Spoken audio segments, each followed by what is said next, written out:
6 दिवसांनी नागपुरातल्या हिंसाचारग्रस्त भागातील संचारबंदी पूर्णपणे उठवली।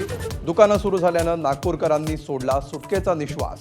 तणाव निवळल्यामुळे नागपूर पूर्वपदावर।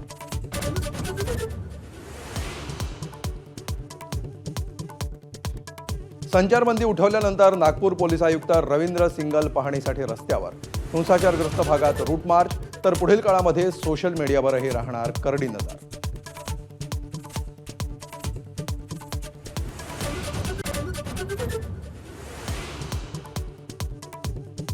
अस्तित्वाची लढाई लढणाऱ्या मनसेनं महापालिका निवडणुकांसाठी शिलेदार निवडले। संदीप देशपांडे मुंबई अध्यक्ष, तर अमित ठाकरेंकडे गट अध्यक्षपदासह सर्व शाखांची जबाबदारी।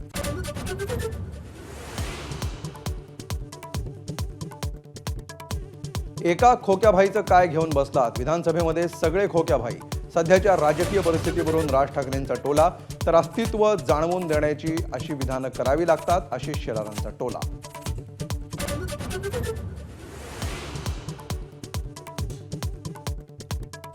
नांदेडचे माजी खासदार भास्करराव पाटील खतगावकरांचा अजित पवारांच्या राष्ट्रवादीत प्रवेश। खतगावकरांमुळे राष्ट्रवादीची ताकद वाढेल, चिखलीकरांचा दावा।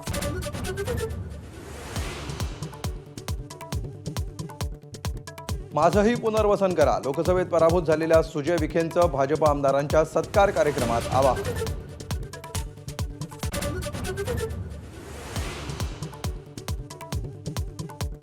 भाजपचे 125च्या वर आमदार, मात्र राष्ट्रवादीचे किती? छगन भुजबळांचा सवाल।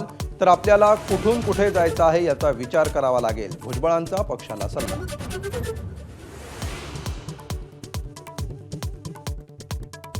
नाशिक कुंभमेळ्याच्या आयोजनासाठी कायदा करून प्राधिकरण स्थापन करणार, मुख्यमंत्री देवेंद्र फडणवीसांची नाशिकमध्ये माहिती। पाणी स्वच्छ करण्यासाठी 1200 कोटी रुपये खर्च करणार।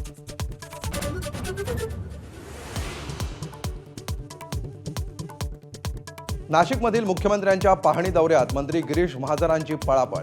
माध्यमांना प्रतिक्रिया देताना मुख्यमंत्री वाट पाहत असल्याचं कळताच आयुक्त आणि मंत्री महाजनांची फडणवीसांच्या दिशेनं धाव।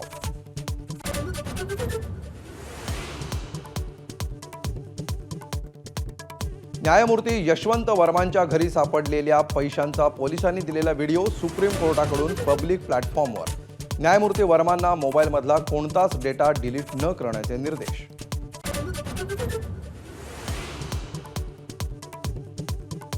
न्यायमूर्ती वर्मांनी स्वतःहून राजीनामा द्यावा किंवा संसदेनं कारवाई करावी, ज्येष्ठ विधिज्ञ उज्ज्वल निकम यांचं मत।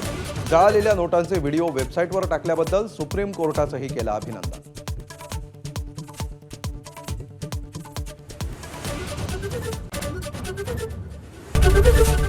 एबीपी माझा, उघडा डोळे बघा नीट।